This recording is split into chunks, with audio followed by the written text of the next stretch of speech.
ఈ ఎన్నికల సీజన్‌లో అటు అధికార పార్టీ వాళ్ళు, ఇటు ప్రతిపక్షానికి చెందిన వాళ్ళు మీడియా ద్వారా, సోషల్ మీడియా ద్వారా ఎవరి వాదనలు వాళ్ళు వినిపించుకోవడమే కాకుండా అవతల వాళ్ళ మీద బురదలు చల్లుతారండి.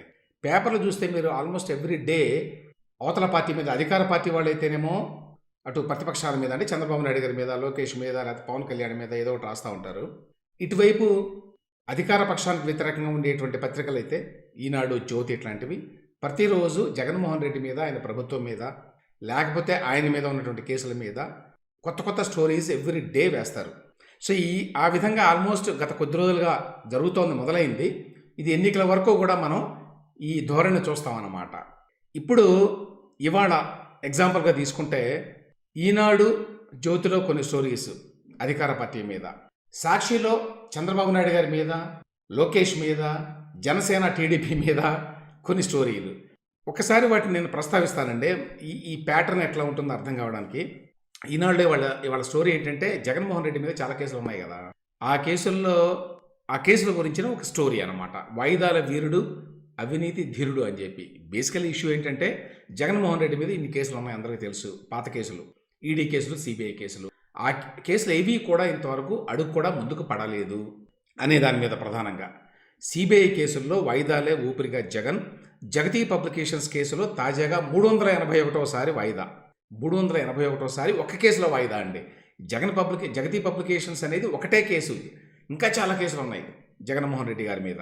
ఎప్పుడండి ఇది జరిగింది? 2012లో వాళ్ళు ఛార్జ్షీట్ వేశారు సిబిఐ వాళ్ళు. 2011లో కేసు పెట్టి 2012లో ఛార్జ్షీట్ వేశారు. 2014 కల్లా మొత్తం ఛార్జ్షీట్లన్నీ కంప్లీట్ చేశారు.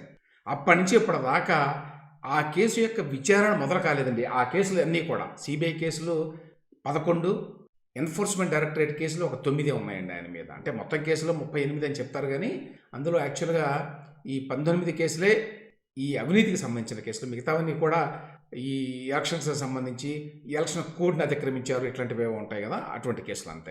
అయితే ఈ కేసుల్లో ఏంటంటే ప్రాబ్లం, ఎందుకు ఇన్నిసార్లు వాయిదా వేస్తున్నాడు జగన్మోహన్ రెడ్డి అంటే, చాలా కేసులు ఉండటం వల్ల ఏదో ఒక్క కేసులో అయినా సరే మీకు శిక్ష పడవచ్చండి.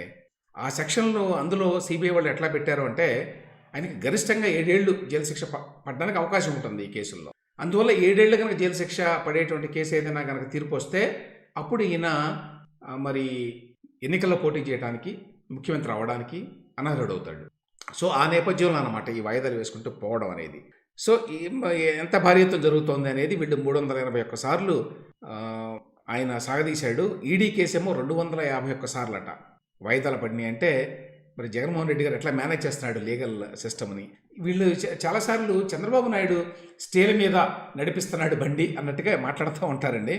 యాక్చువల్గా చంద్రబాబు నాయుడు గారి మీద దానికి కేసులు లేవు, వాటి మీద స్టేలు లేవు, కానీ ఊరికినే అదొక ప్రచారంలో పెట్టారు. ఎందుకంటే జగన్మోహన్ రెడ్డి గారు ఆ పని చేస్తున్నారు కాబట్టి దాన్ని కొంచెం కౌంటర్ చేయడానికి అన్నట్టుగా చేశారు, కానీ దానికి ఎటువంటి బేసిస్ లేదు యాక్చువల్గా. ఇప్పుడు తాజాగా జగతి పబ్లికేషన్స్ కేసు శుక్రవారం సిబిఐ కోర్టులో విచారణకు రాగా మళ్ళీ ఫిబ్రవరి 15కు వాయిదా పడింది. సో ఏ కేసు కూడా అది నడవట్లేదన్నమాట. సో దాని మీద కొంచెం వివరంగా వీళ్ళు ఇచ్చారు. అంటే ఈ కేసులు ఏంటి, వ్యవహారం ఏంటి, పాతదే అనుకోండి, మళ్ళీ కొత్తగా అనమాట.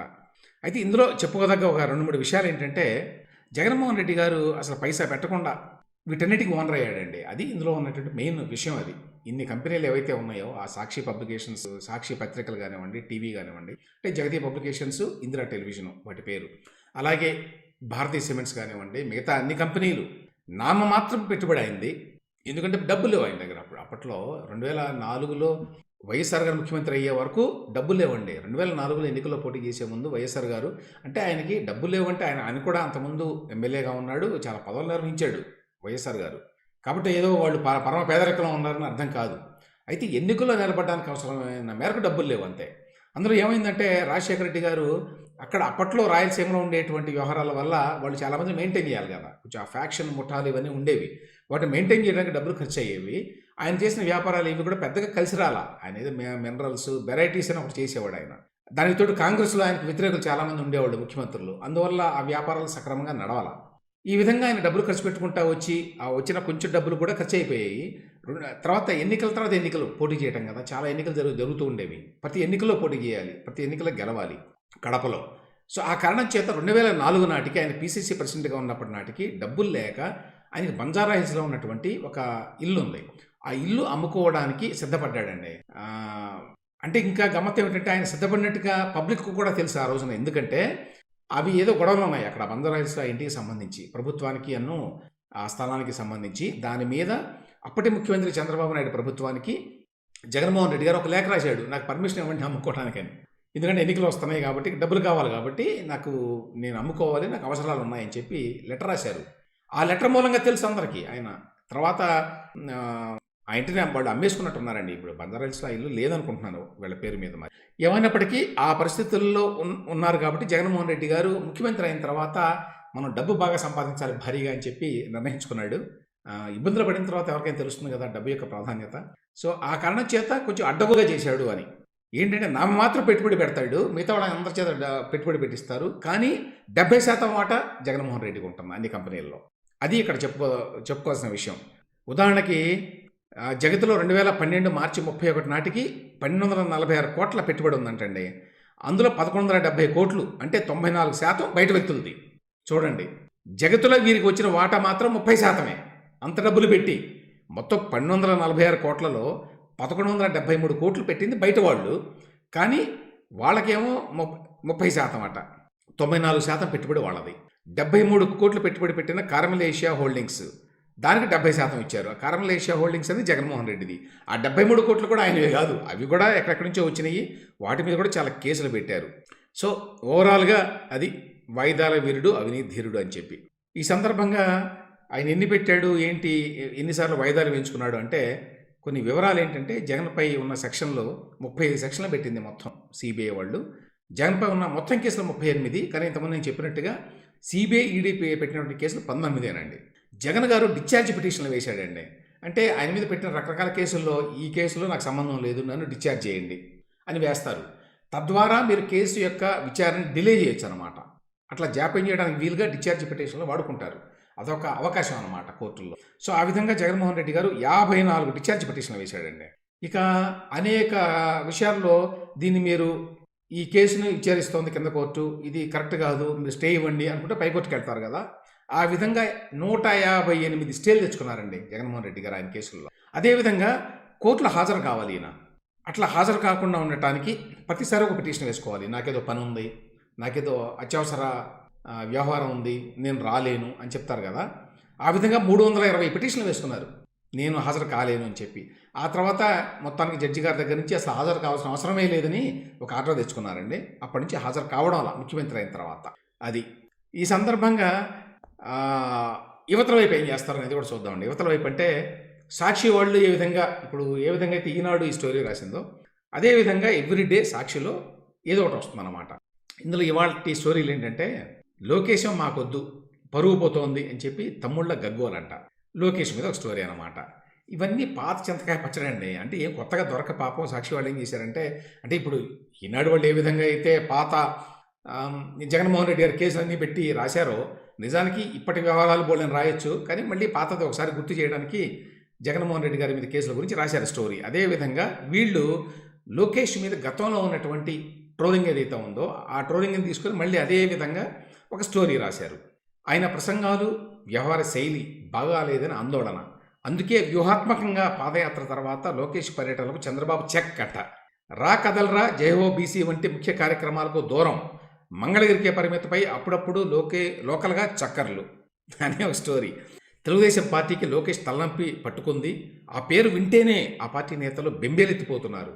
నిజంగా బెంబేలెత్తిపోతోంది వైసీపీ అండి ప్రస్తుతం.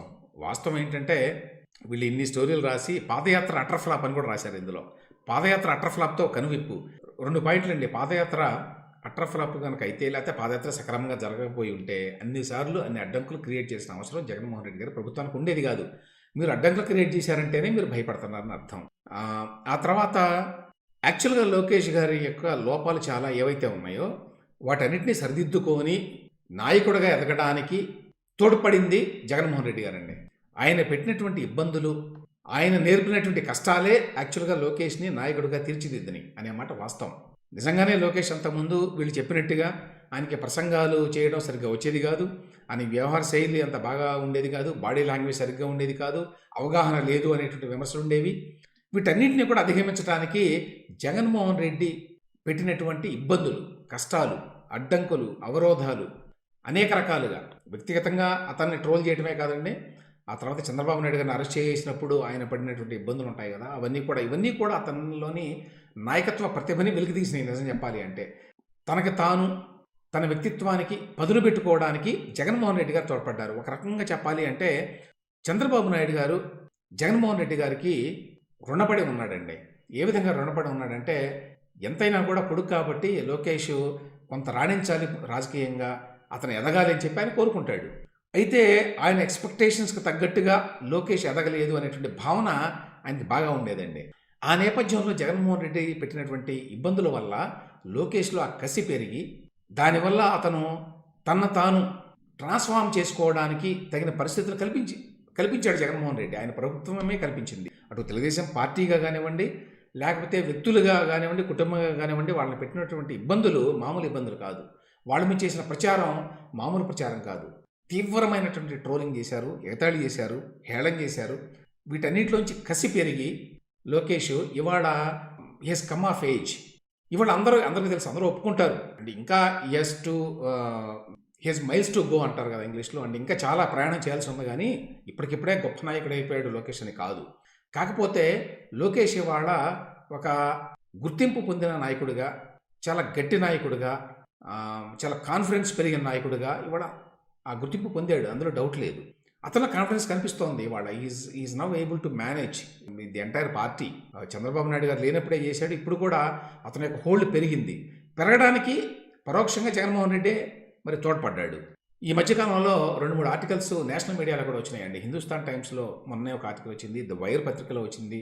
వాటి యొక్క సారాంశం ఏంటంటే, లోకేష్ ఒకప్పుడు ఇతను చాలా బద్దనేమో ఈ పార్టీకి, ఇతని వల్ల ఏమీ కాదు, ఆ తర్వాత చంద్రబాబు నాయుడు తర్వాత ఈ పార్టీని నడిపించేవాళ్ళు లేరు అనేటువంటి భావన ఉన్న దశలో చాలా కాలం పాటు ఆ భావన ఉండింది. కానీ ఈ మధ్యకాలంలో లోకేష్ ఏ విధంగా హీ హెస్ గ్రోన్ అని to be a very effective leader అనే విషయాన్ని హైలైట్ చేస్తూ వాళ్ళు స్టోరీలు రాశారు అంటే నేషనల్ మీడియాలో కూడా గుర్తించారు అంటే కారణం ఏంటంటే జగన్మోహన్ రెడ్డి గారు చేసినటువంటి పని అన్నమాట. ఆ తర్వాత మంగళగిరికి సంబంధించి కూడా అండి, వీళ్ళు లోకేష్ మంగళగిరికి పరిమితం రాశారు కదా. యాక్చువల్గా మంగళగిరిలో ఒకసారి ఓడిపోయి మళ్ళీ అక్కడే పోటీ చేస్తానని పట్టుదలగా పంతంగా ఉన్నాడు అంటే లోకేష్, అతను ఎంత కసిని పెంచారో చూడండి వీళ్ళు. ఇప్పుడు లోకేష్ మంగళగిరిలో తిరుగుతున్నాడు, అందరికీ తెలుసు. ఎట్టి పరిస్థితులు అక్కడ గెలవాలని ట్రై చేస్తున్నాడు. ఈసారి గెలవడానికి పూర్తి అవకాశాలు ఉన్నాయనేది అందరూ చెప్పే మాట. తర్వాత ఇంకొక స్టోరీ సాక్షిలో జూనియర్ ఎన్టీఆర్ వర్సెస్ టీడీపీ అని చెప్పి నిన్న ఈ ఆచంటలో ఏదో జరిగిందటండి, ఈ తిరువుల సభ సందర్భంగా. అక్కడ కొంతమంది జూనియర్ ఎన్టీఆర్ ఫ్లెక్సీలు పట్టుకొని వచ్చారట, ఏదో గొడవైందని వీళ్ళు పెద్ద స్టోరీ రాస్తారు. అది చిన్న సంఘటన అయి ఉండొచ్చు. ఇక్కడ పాయింట్ ఏమిటి అంటే, ఎవరో కొద్దిమంది జూనియర్ ఎన్టీఆర్ ఫ్లెక్సీ పట్టుకొని వస్తే తెలుగుదేశం వాళ్ళు దాన్ని అడ్డుకున్నారు అని వీళ్ళైతే రాస్తారు. అట్లానే జనసేన జెండాను కూడా విసిరేస్తున్న టీడీపీ కార్యకర్తలు. ఇది వేరే వ్యవహారం అనుకోండి. ఇక్కడ ఏంటంటే, ఒకటి జూనియర్ ఎన్టీఆర్ తీసుకొచ్చి కొంత ఏదో గొడవ చేయాలి పార్టీలో అనేటువంటి ప్రయత్నం ఒకటి ఉంది, కానీ అది సక్సెస్ కాకపోవచ్చు. ఎందుకంటే జూనియర్ ఎన్టీఆర్ అతను ఇప్పుడు ఆ సినిమాల గొడవలో ఉన్నాడు, అతను రాజకీయాలకు రాడు, క్లారిటీ ఉంది అందులో. కాబట్టి వీళ్ళే ఎవరో నలుగురిని ఒక ఫ్లెక్సీ ఇచ్చి పంపించి ఆ సమరంలోకి గొడవ చేయించడం మినహా వాళ్ళు పెద్దగా సాధించలేరు ఇందులో మాత్రం. అలాగే జనసేన టీడీపీ మధ్య గొడవలు పెట్టడానికి విశ్వ ప్రయత్నం చేస్తుందండి సాక్షి పత్రిక కానివ్వండి, వైసీపీ కానివ్వండి. అయితే గతంలో అయితే కొంతవరకు వాళ్ళు సక్సెస్ అయ్యేవాళ్ళు, చాలాసార్లు అట్లా అయ్యారు కూడా సోషల్ మీడియాలో 2 పార్టీల మధ్య ఈ తంపులు పెట్టడంలో.